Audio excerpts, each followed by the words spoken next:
بسم اللہ الرحمن الرحیم۔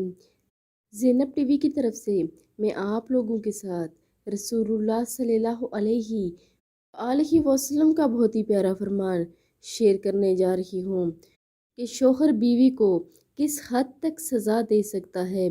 حدیث مبارکہ میں ہے کہ حضرت جابر رضی اللہ تعالی عنہ سے روایت ہے کہ حجۃ الوداع میں یوم عرفہ کے خطبہ میں رسول اللہ صلی اللہ علیہ وآلہ وسلم نے ارشاد فرمایا کہ اپنی بیویوں کے بارے میں اللہ سے ڈرو کہ تم نے ان کو اللہ کی امان کے ساتھ اپنے عقد میں لیا ہے اور اسی اللہ کے کلمہ اور حکم سے وہ تمہارے لیے حلال ہوئی ہیں۔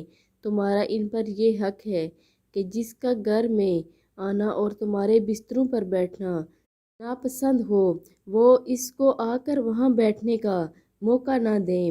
بس غلطی کریں تو ان کو تنبیہ اور تادیب کے طور پر تم سزا دے سکتے ہو جو زیادہ سخت نہ ہو، اور تمہارے ذمہ مناسب طریقے پر ان کے کھانے، کپڑے وغیرہ ضروریات کی چیزوں کا بندوبست کرنا ہے۔ آپ سب بھی اس پر لازمی عمل کریں اور ویڈیو کو آگے لازمی شیئر بھی کریں۔ جزاک اللہ۔